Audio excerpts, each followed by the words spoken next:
Shalom untuk kita semua. Salam berbahagia dari saya untuk kita yang berada di rumah dimanapun kita berada. Semua para pemirsa yang sudah menyaksikan acara ini, kita akan mempelajari pelajaran sekolah sahabat kita yang pada saat ini kita sudah tiba di pelajaran yang ke-8, yaitu judulnya Melayani Seperti Yesus. Sebelum kita memulaikan pelajaran ini, ada baiknya kita berdoa terlebih dahulu untuk bisa mengundang Roh Kudus hadir di dalam hati kita masing-masing. Mari sama-sama kita berdoa. Bapa yang di surga, Bapa yang maha baik, segala puji syukur Tuhan kami panjatkan kepada Tuhan karena kebaikan Tuhan sampai pada saat ini masih dapat kami rasakan. Bapa, sebentar lagi kami akan merenungkan daripada firman Tuhan mengenai pelayanan-Mu pada waktu di dunia ini. Kiranya Tuhan mau mengurapi kami seperti Tuhan juga mengurapi hamba Tuhan yang lain, sehingga kami pun dapat mengerti apa yang Tuhan sampaikan melalui pelajaran ini, dan terlebih kami dapat mempraktekkan dalam kehidupan kami. Berkati para pemirsa ya Tuhan yang berada di rumah, apapun yang mereka gumulkan, kiranya Tuhan selalu campur tangan dan memberikan yang terbaik. Kami berdoa hanya di dalam nama Tuhan Yesus Kristus yang telah menjadi juru selamat kami. Amin. Saudara-saudaraku yang berbahagia, suatu kesempatan yang luar biasa kita dapat mempelajari kembali pelayanan pada waktu Yesus berada di dalam dunia ini, sehingga mungkin nanti kita akan bisa mempraktekkan, terlebih kita dapat menerapkan, sama saja ya, mempraktekkan dan menerapkan di dalam kehidupan kita, terutama di dalam kesungguhan kita untuk mengikut Tuhan Yesus Kristus. Saya ingin membacakan ayat inti kita untuk 1 minggu ke depan, terdapat di dalam buku Matius pasal yang ke-9 ayat yang ke-36. Dikatakan seperti ini: melihat orang banyak itu, tergeraklah hati Yesus oleh belas kasihan kepada mereka, karena mereka lelah dan terhantar seperti domba yang tidak bergembala. Dalam kehidupan Yesus pada waktu dia melayani di dunia ini, kita melihat Yesus melakukannya semua dengan penuh belas kasihan, dengan melihat bahwa mereka seperti domba-domba yang tidak memiliki kandang, seperti domba-domba yang tidak memiliki majikan. Dan saat itu Yesus sudah berpikir bahwa memang dirinya lah yang menjadi gembala mereka, dan dirinya lah yang menjadi panutan bagi semua orang, bagi mereka yang membutuhkan, bagi mereka yang mau menerima Yesus sebagai gembala. Dan pada waktu itu kalau kita melihat di dalam kehidupan Yesus, Yesus betul-betul memberikan satu teladan yang baik, memberikan kepada kita contoh yang baik. Saat itu Yesus melihat orang-orang yang berkekurangan, saat itu Yesus melihat orang-orang yang sakit, orang-orang yang tidak berdaya, tetapi Yesus pulihkan. Yesus memenuhi kebutuhan fisik mereka, kebutuhan mental, kebutuhan spiritual mereka, dan Yesus mengenyangkan mereka. Ya, dia menyembuhkan banyak orang, dia memberi makan yang lapar. Jika kita melihat juga atau kita ingat pada waktu Yesus memberikan makan 5.000 orang, ya 5.000 orang laki-laki saja, dia menyembuhkan, dia merawat juga. Tidak hanya menyembuhkan tetapi dia merawat, ya. Dan ini membuahkan keberhasilan yang sejati. Saat kita mengikut Yesus, atau saat kita mencoba untuk mengikuti teladan Yesus yang sudah Yesus berikan kepada kita, ya, itu adalah satu metode yang baik sekali, yang memberikan kepada kita pengharapan, ya, dan tidak memberikan sebuah kekecewaan. Kalau kita ingin membawa jiwa kepada Tuhan, maka ini adalah salah satu cara yang baik, ya. Di dalam kisah-kisah Yesus juga, Yesus memberikan banyak sekali perumpamaan, ya. Dan untuk 1 minggu ke depan kita akan mempelajari bagaimana model pelayanan Yesus, apa usaha Yesus dalam pelayanan tersebut, dan bagaimana hasilnya. Ya, kalau kita melihat hasilnya, memang alhasil itu bahwa pada waktu dia melayani kebutuhan orang-orang, menunjukkan rasa simpati, kemudian Yesus memenangkan, ya. Yesus memenangkan kepercayaan mereka. Itu udah hasil daripada semuanya yang Yesus lakukan di dunia ini, ya. Tetapi mari kita melihat step by stepnya kegiatan yang Yesus lakukan. Bagaimana sikap Yesus terhadap orang lain pada waktu di dunia ini. Memang semua yang kita lihat dalam kisah Yesus berjalan di dunia ini, banyak sekali tantangan dan rintangan yang dia lewati, yang bahkan orang lain belum pernah rasakan. Bahkan orang lain masih hanya sekedar misalnya ya, kita mencapai target 70% dalam tingkat kesusahan kita, tetapi Yesus sudah sampai 100%. Bahkan dikatakan memang tidak ada yang tidak dirasakan oleh Yesus, semenderita apapun, ya, sesakit hati apapun. Tetapi Yesus sudah merasakannya terlebih dahulu. Mari kita melihat kisahnya. Pada waktu Yesus mendapatkan kritik dari orang banyak, apa yang dia lakukan? Yang Yesus jawab, mari sama-sama kita lihat di dalam Matius pasal yang ke-9 ayat yang ke-13. Apa yang Yesus katakan? Karena aku datang bukan untuk memanggil orang benar, tetapi memanggil orang yang berdosa. Untuk apa? Untuk bertobat. Yesus pada saat itu datang ke dunia ini memiliki satu tujuan, satu motivasi, untuk menyelamatkan mereka, supaya mereka kembali datang lagi untuk bertobat. Ya, bukan untuk kepentingan Yesus, tetapi untuk kepentingan keselamatan orang itu. Saat motivasi kita juga dipenuhi dengan motivasi Yesus, ya, maka kita pun akan memperoleh jiwa yang baik, jiwa yang berkenan di hadapan Tuhan, ya. Dan inilah yang Yesus katakan. Bahkan pada waktu itu Yesus memberikan ilustrasi. Apa yang Yesus berikan ilustrasi ini? Yesus memberikan ilustrasi mengenai garam dan terang dunia, ya. Garam dan terang dunia. Kamu adalah garam dan terang dunia. Jika kamu hambar, kamu tidak akan terpakai. Bahkan kamu diinjak-injak oleh orang. Artinya apa? Garam itu adalah satu hal yang sangat penting. Jika makanan tanpa garam, maka sangat sulit untuk kita mengatakan bahwa makanan itu enak. Ya, sepertinya tidak ada rasa, ya. Tetapi inilah digunakan oleh Yesus sebagai simbol.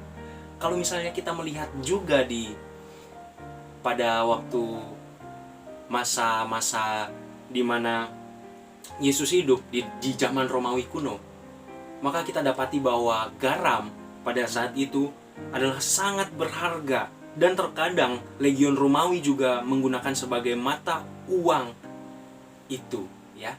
Karena itu adalah simbol kekayaan besar. Bayangkan sebegitu berharganya garam di mata semua orang yang ada pada saat itu. Begitu pula juga di mata kita. Dan Yesus memberikan perumpamaan tentang itu. Mari kita juga melihat tentang terang. Saya dan saudara adalah terang dunia. Terang yang memberikan sebuah pencahayaan di dalam kegelapan, terang yang menembus kegelapan, ya. Kita juga menembus hati banyak orang untuk bisa datang kepada Tuhan Yesus Kristus. Ya, terang itu tidak menghindari kegelapan, melainkan terang itu ada di dalam kegelapan tersebut, tetapi menembus kegelapan, membuat kegelapan menjadi sebuah terang. Itu sebabnya Yesus datang ke dunia ini untuk menolong orang-orang sesat, menolong orang-orang yang berdosa datang kembali kepadanya. Mari kita sama-sama juga melihat bagaimana perlakuan Yesus terhadap orang lain. Kalau kita merefleksikan dalam kehidupan kita, apa yang sudah saya lakukan kepada orang lain? Apakah saya sudah melakukan hal yang terbaik? Atau saya masih melakukan hal-hal yang tidak berkenan di hadapan Tuhan? Tetapi kalau misalnya kita kembali flashback di dalam kehidupan Yesus, ketika keadaannya ya luar biasa menantang, ya, dia menanggapinya dengan anggun. Keanggunan Yesus sangat memberikan satu motivasi kepada kita pada waktu kita menghadapi berbagai masalah, pada waktu kita menghadapi berbagai rintangan. Tetapi jika kita menghadapinya dengan anggun, maka kita pun akan memiliki pengharapan. Bagaimana maksudnya dengan anggun? Kita menghadapinya dengan tenang, dengan berdoa, dengan memusatkan diri kepada Tuhan. Pada waktu zaman Yesus ada, kita melihat juga kata-kata Yesus kepada orang lain itu sangat memberikan pengharapan. Kembali kita dikisah pada waktu perwira Romawi itu datang kepada Yesus. Apa yang Yesus rasa di dalam hatinya? Dia belum menemukan tingkatan iman yang seperti ini bahkan di Israel. Orang perwira itu dikatakan seperti itu, ya, sehingga itu akan membangun semangat daripada orang-orang lain. Bagaimana sekarang perkataan kita kepada orang lain? Apakah perkataan kita memberikan semangat ataupun dorongan kepada orang lain atau menjatuhkan orang lain? Ya. Begitu pula juga dengan pada waktu Yesus bertemu dengan salah satu orang Farisi yang ada pada saat itu. Dikatakan orang Farisi ini sangat bijak sekali perkataannya, ya. Kalau misalnya kita melihat percakapan Yesus pada saat itu, Yesus bercakap-cakap kepada orang Yahudi, salah satu orang Farisi, orang Yahudi itu berbicara tentang hukuman yang paling terpenting. Tetapi Tuhan menjawab dengan bijaksana. Dan pada waktu Tuhan menjawab dengan bijaksana, ditimpalinya juga daripada orang Farisi ini, sehingga Yesus memuji orang itu, ya, dengan kata-kata yang memberi semangat, kata-kata yang memberi pengaruh yang positif. Kemudian ada juga rasa berbelas kasihan kepada orang itu, sehingga ia sangat berhati-hati. Berbelas kasihan apa? Kita harus juga memiliki berbelas kasihan kepada orang lain, memiliki belas kasih. Karena mereka belum diselamatkan, kita harus memberikan yang terbaik bagi mereka, sehingga mereka percaya kepada kita, dan pada akhirnya mereka sama-sama dapat diselamatkan bersama-sama dengan kita. Itulah rasa motivasi yang besar yang Yesus rasakan pada waktu di dunia ini. Mari kita sama-sama juga melihat di dalam pelayanan penyembuhan Yesus. Banyak sekali mujizat-mujizat, pelayanan-pelayanan yang dilakukan oleh Yesus pada waktu dia berada di dalam dunia. Ya, Kristus ingin sekali memenuhi kebutuhan-kebutuhan orang itu melalui ketika kita menunjukkan kepedulian terhadap kesepian orang lain, kesedihan orang lain, kepedihan orang lain, ya, kepedihan hati orang lain. Yesus ingin sekali untuk kita juga menjadi rekan kerjanya di dalam membangun misinya untuk orang lain, bukan hanya memikirkan diri kita sendiri, bukan hanya memikirkan keselamatan kita, tetapi memikirkan keselamatan orang lain yang juga berhak, yang adalah ciptaan Tuhan. Dan salah satu hal yang terpenting untuk kita ingat, Yesus menghubungkan penyembuhan fisik dengan memenuhi kebutuhan pokok untuk rekonsiliasi, ya, rekonsiliasi dengan Allah, ya. Jadi Yesus tidak hanya sekedar memenuhi kebutuhan-kebutuhan pokok mereka. Yesus tidak hanya sekedar memenuhi penyakit-penyakit mereka bisa menjadi disembuhkan, tetapi di dalamnya tersirat bahwa Dia ingin sekali memberikan keselamatan dan memberikan satu tujuan bahwa manusia-manusia yang belum terselamatkan sudah terdamaikan oleh Allah. Dan penyembuhan fisik terhadap rohani itu sangatlah penting untuk bisa kita lakukan kepada orang lain. Dan kalau kita juga melihat di dalam pelayanan Yesus yang berikutnya mengenai penyembuhan, Yesus itu tidak hanya sekedar memberikan kesembuhan, sama seperti yang tadi saya sudah katakan. Yesus tidak hanya sekedar memberikan mujizat-mujizat. Buktinya apa? Jadi pada waktu Yesus selesai sepanjang perjalanan atau sepanjang hari dia menyembuhkan orang sakit, dia mengusir setan, ya, setelah menghabiskan waktu itu, kemudian di dalam doa keesokan paginya ketika banyak orang mencari penyembuhan, ia pergi ke kota lain. Kenapa dia pergi ke kota lain? Mari sama-sama kita membuka di dalam Markus pasal yang pertama, ayat yang ke-32 sampai yang ke-39. Kenapa Yesus enggak langsung aja gitu menyembuhkan pada saat itu? Karena apa? Karena kita melihat alasannya, ya. Dia tidak puas hanya untuk menyembuhkan fisik atau penyembuhan penyakit orang lain, tetapi dia mencari orang lain yang lain lagi untuk mencari dan menyelamatkan. Jadi tugas Yesus di dunia ini tidak hanya menyembuhkan, tetapi lebih daripada itu, dia mengajar, dia mengkhotbahkan khotbah-khotbah yang memberikan semangat baru. Kemudian baru dia melakukan penyembuhan, ya.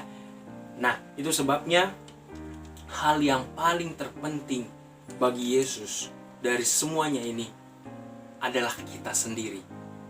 Apa yang sudah kita lakukan? Apa yang sudah menjadi fokus utama kita, ya? Segala sesuatu yang kita sudah lakukan kepada manusia, rupanya kita melakukannya kepada Yesus. Mari sama-sama kita membuka di dalam Matius 25 ayat yang ke-31 sampai ayat yang ke-46. Jadi di perikop ini berbicara mengenai penghakiman terakhir. Ada dua jenis orang di dalam penghakiman terakhir. Orang yang di sebelah kanan dan orang yang di sebelah kiri. Orang yang di sebelah kanan dilambangkan sebagai domba, orang yang di sebelah kiri dilambangkan sebagai orang-orang yang tidak mau mengikuti aturan ataupun perintah Tuhan. Ya, orang yang di sebelah kanan, apa yang dikatakan oleh Yesus? Dikatakan seperti ini, dan raja itu akan memberi jawab kepada mereka, aku akan berkata kepadamu, sesungguhnya segala sesuatu yang kamu lakukan untuk salah seorang dari saudaraku yang paling hina ini, sesungguhnya kamu telah melakukannya untuk aku. Jadi mereka bingung, kenapa saya bisa diselamatkan, kenapa saya menjadi bagian daripada domba yang di sebelah kanan, kenapa saya bukan kambing yang di sebelah kiri? Ya karena ini, karena kamu pada waktu aku lapar kamu sudah memberikan aku minuman, pada waktu aku di penjara kamu sudah menjenguk aku, pada waktu aku sedang kesakitan kamu sudah menyembuhkan aku. Kemudian mereka bingung, aku tidak pernah melakukan seperti itu Tuhan. Sesungguhnya ketika kamu melakukan daripada saudaraku, orang yang paling hina ini, sesungguhnya kamu sudah melakukannya untuk aku, ya. Dan begitu pula juga dengan sebaliknya, orang-orang yang di sebelah kiri ataupun yang dikategorikan sebagai kambing bingung, kenapa saya dikategorikan sebagai kambing? Iya, karena sesungguhnya apa yang kamu lakukan di dunia ini kamu tidak lakukan untuk aku, ya, untuk Yesus. Lah, kenapa? Iya, karena kamu tidak melakukan kepada saudara-saudaramu yang sangat membutuhkan. Nah, jadi poinnya saudara-saudaraku yang dikasih dalam Tuhan Yesus Kristus, pelajaran kita pada saat ini yang terpenting bagi Yesus, apa yang kita sudah lakukan kepada orang lain, ya. Bagaimana kita sudah menjalankan ini semua, ya. Karena ketika kita tidak melakukan seperti itu, maka kita adalah egois, ya. Kita mengejar agenda milik kita sendiri, maka yang menjadi taruhan adalah Tuhan akan menghukum kita. Inilah pelajaran yang bisa kita pelajari pada saat ini, di mana kehidupan melayani yang Yesus sudah contohkan kepada kita bisa kita terapkan di dalam kehidupan kita, sehingga kita pun akan menjadi golongan daripada domba-domba, kita akan menjadi golongan daripada tentara Allah, melakukan misi-misinya di dunia ini, dan semuanya itu hanya untuk kemuliaan bagi nama Allah. Saya Michael Morrison Diazoni, salam kembali untuk kita semua, sampai jumpa, shalom.